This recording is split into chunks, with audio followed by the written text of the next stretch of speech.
Hola a todos y a todas. Esta tarde tenemos el placer de tener con nosotros a Javier García Campayo.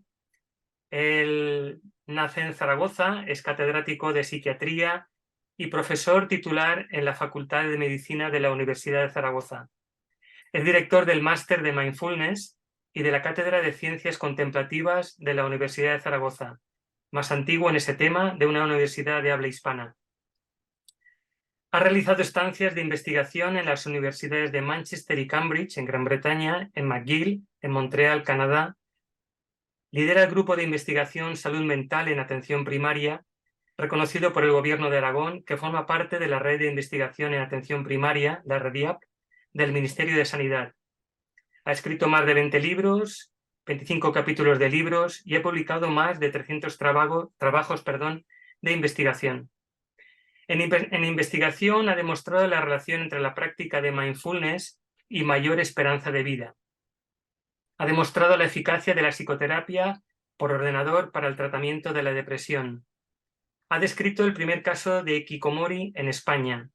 En la docencia ha sido presidente de la Sociedad Española de Medicina Psicosomática. Ha desarrollado la terapia de compasión basada en los estilos de apego. Y también ha desarrollado el primer máster de mindfulness en una universidad de habla hispana.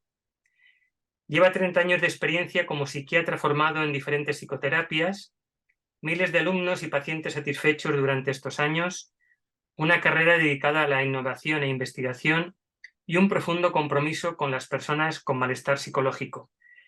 Y como apunte añadir, decir que está presentando actualmente su último libro, Parar para vivir mejor, una guía definitiva para liberarse de la ansiedad y del ruido mental. Con estas entrevistas queremos apoyar cualquier proyecto de sensibilización cultural y social que pretenda la aceptación y consiguiente normalización de las experiencias extrasensoriales, paranormales y transpersonales como una habilidad y cualidad especial de la conciencia personal, para que así se vayan erradicando las interpretaciones de significados patológicos dados por ciertas disciplinas de la psicología y de la psiquiatría, al mismo tiempo que se vaya liberando la desinformación que ha provocado tantos y tantos perjuicios, dudas, preocupaciones, aversiones y otros miedos existentes aún en la actualidad hacia los estados no ordinarios de la conciencia. Javier, ¿qué edad tenías cuando empezaste a sentir atracción e interés por todo lo concerniente a lo luminoso, a lo trascendente, a lo sacro y eterno? ¿Y cómo fue ese despertar? Bueno, yo siempre he ido a un colegio religioso, yo iba a La Salle, Ujú, me gustaban todos los temas espirituales, pero hacia los 16 años empecé a interesarme por la meditación más la tradición oriental, budista, etcétera, y desde entonces he practicado de forma sistemática. El interés ujú, por la psicología, la psiquiatría fue ujú, posterior cuando empecé medicina, luego hice psiquiatría, y en los últimos 20 años o así he podido unificar ambos, que son mis dos intereses principales en la vida, ¿no? Aparte de mi familia. Las técnicas, digamos, espirituales, contemplativas, etcétera, por un lado, y la psicología, psiquiatría, por otro. Entonces, desde muy joven, ¿no? Desde los 16 años, la meditación, el interés por estos temas ha formado parte de mi experiencia. Por ejemplo, la experiencia de sueños lúcidos, ¿no? Un tema ujú. que también he Sí, sí. escrito algo sobre el tema. Si escribí el libro fue porque había tenido la experiencia también más o menos en esa época, de 16, 17 años. Entonces todo es un cúmulo de experiencias por un lado y de la búsqueda del sustento teórico de por qué Ujú, ocurre todo eso. ujú. Javier, ¿qué personas te han ayudado tanto en lo intelectual como en la praxis experiencial en recorrer ese camino cuya brújula define tu sentido de vida? Bueno, desde la perspectiva más científica, ya has comentado las estancias que he tenido en otras universidades, ¿no? Ujú, Ahí conocí pues, catedráticos, a profesores, ¿no? De universidad muy expertos en psicología, psicosomática, psiquiatría. ujú, No son muy conocidos fuera del ámbito Francis Crick o en Manchester, o Lawrence Kiermaier en la Universidad de McGill en Toronto. ujú, Son grandes expertos en su campo, pero no tan conocidos.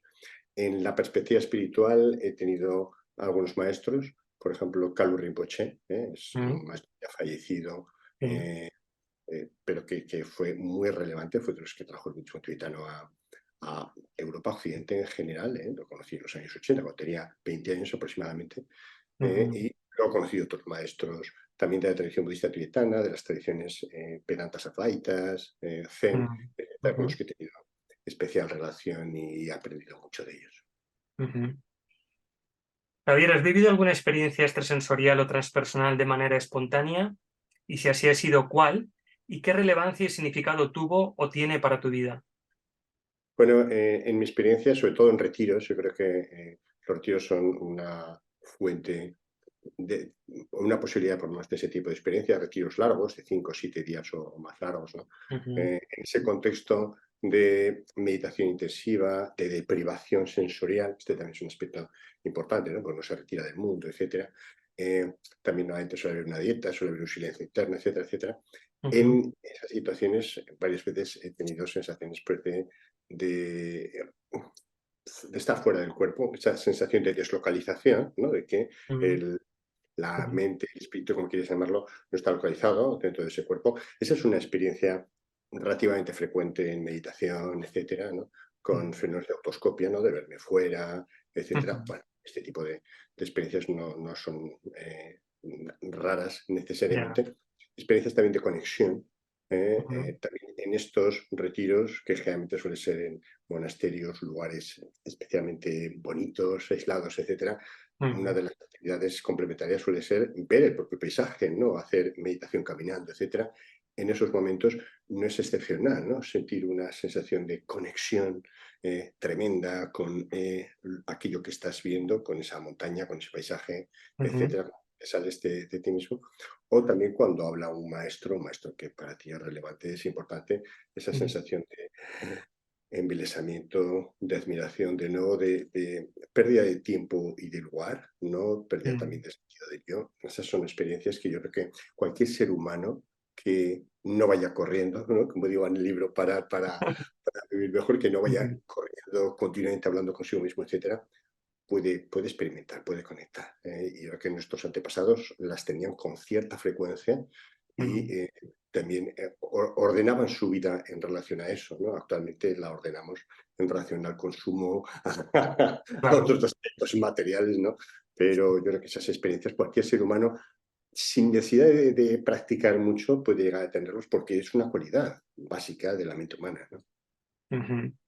Sí, como has comentado el título del libro, el parar, que queda muy reflejado en rojo, parar para vivir mejor, yo lo veo para muchísima gente imprescindible para vivir eso que estábamos hablando ahora últimamente, ¿no? Y es así, es parar y darse cuenta, ¿no?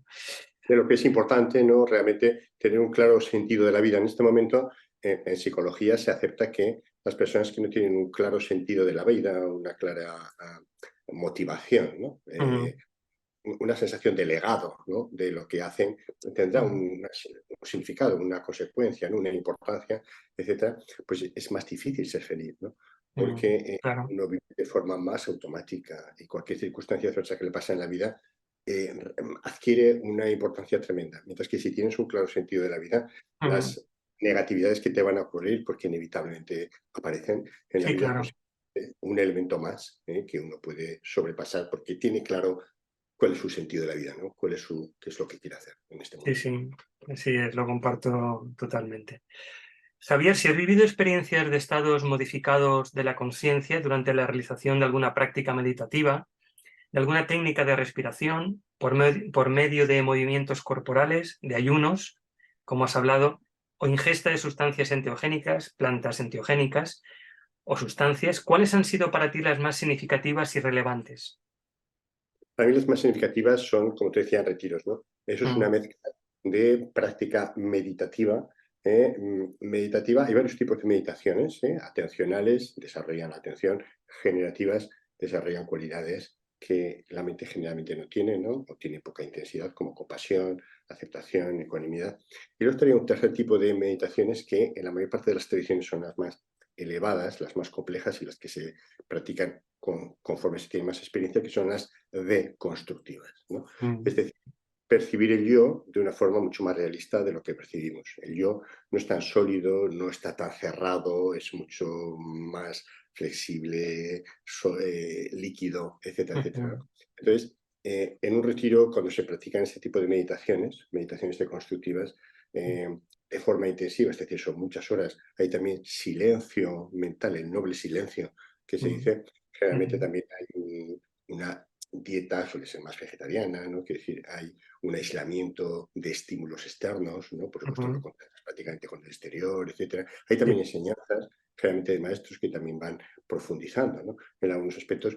Yo creo que, como te decía, que ahí es relativamente fácil conseguir eso, pero yo diría a la gente, mi experiencia es que es como una mezcla de todo eso. Yo no sería tan, digamos, partidario de una única práctica, que esa es la que te lleva. sí, Yo creo que las meditaciones deconstructivas, en el campo de las meditaciones, porque por supuesto los enteógenos es otro mundo muy interesante también, ¿eh? Es decir, ujú, hay enteógenos que son muy capaces de llevarte en un contexto adecuado. único, Claro, específico, no a lo loco.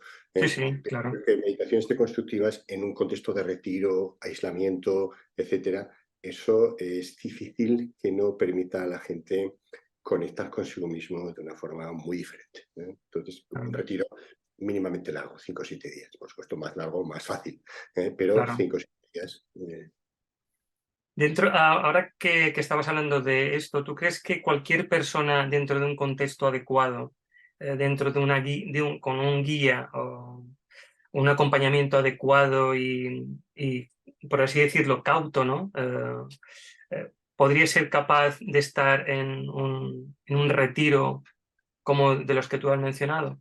Cualquier persona.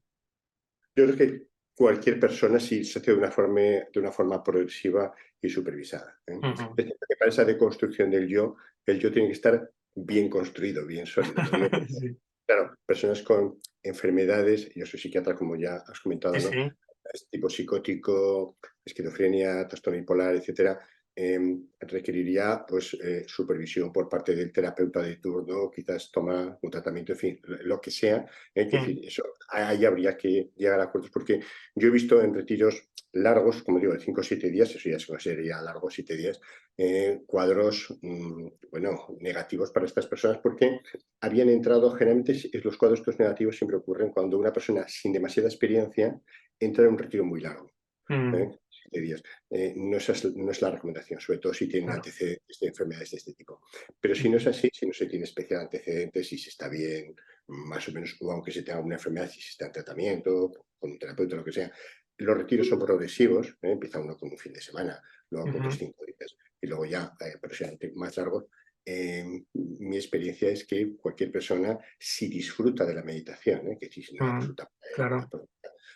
puede llegar y puede beneficiarse de los retiros. Yo soy especialmente defensor, ¿no?, de los retiros. Ujú, Yo creo que la práctica de la meditación, en la tradición se hablaba, y mindfulness como técnica también está cambiando un poco el esquema y está enfatizando los retiros porque son mucho más eficaces que la mm, práctica diaria. La práctica diaria, por supuesto, es importante, pero 3 o 4 veces al año aislarse en un retiro, eso es especialmente interesante. ujú. Sí, sí, yo lo comparto, aparte, bueno, que pienso que el hecho del retiro Claro. es imprescindible para salir de donde estás. Claro, claro, claro. Sino porque es el día a día, ¿no? Aunque practiques 1 hora o así al día, tu Sí, día a día está muy estructurado, está muy. Sin embargo, escaparte una semana, 5 días a un sitio, a un monasterio, etcétera, mm, cambia la estructura mental, ¿no? Es mm, algo que yo creo que vale la pena y deja un pozo. Si eso además lo vas haciendo varias veces al año, eso va dejando un pozo que progresivamente te va cambiando, ¿no? La forma de mm, ver el mundo. sí, sí. Bueno, Javier, pues muchísimas gracias por esta entrevista, por tu tiempo, por todo lo que nos has aportado. Y nada, esperamos vernos en una próxima vez, si es posible. Si vienes por Mallorca, nosotros vamos por Zaragoza. Y nada, desde aquí te mandamos todos un abrazo y lo dicho, muchísimas gracias. Muchas gracias a ti, José Luis, por la invitación a participar en esta entrevista, y un saludo y un abrazo a todos los que nos están escuchando. Gracias.